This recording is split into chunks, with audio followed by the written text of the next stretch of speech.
jajaran Dewan Pembina, DPP, DPW, DPD, dan para caleg dan simpatisan PSI,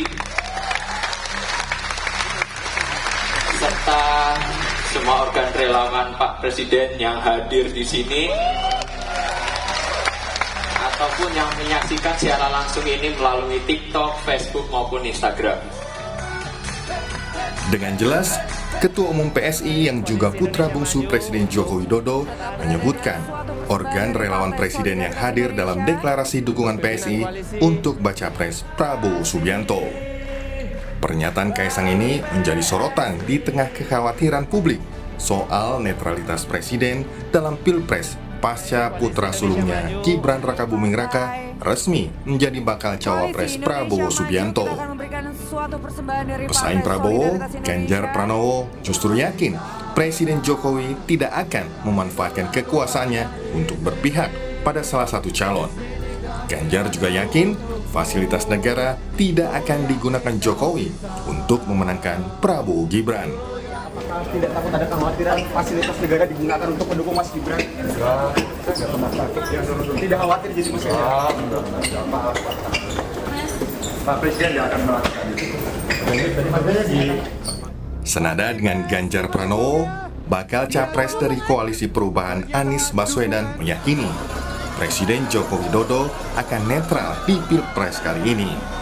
Anies juga menegaskan, jika menang Pilpres dengan cara yang netral, itu keren.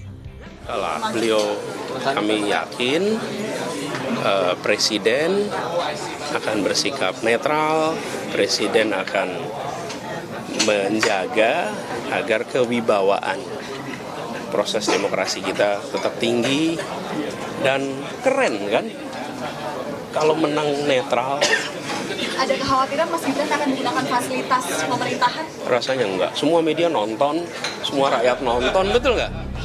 Pengamat politik dari Carta Politika, Yunarto Wijaya mengingatkan, munculnya spekulasi soal Pilpres 2024 yang tidak netral pasca Gibran jadi bacawa pres Prabowo. Kondisi ini rawan intervensi kekuasaan, mobilisasi aparat, juga intervensi kebijakan pemerintah untuk memuluskan Gibran. Dan yang kedua, poin paling penting adalah Mas Gibran itu menjadi cawapres ketika ayahnya masih berkuasa. Disitulah kemudian terjadi spekulasi mengenai pemilu jangan-jangan akan dipenuhi oleh mobilisasi aparat, oleh sesuatu yang tidak netral. Ada intervensi kekuasaan di situ, ada intervensi kebijakan pemerintah yang akan dilekatkan dengan Mas Gibran sebagai anak kandung.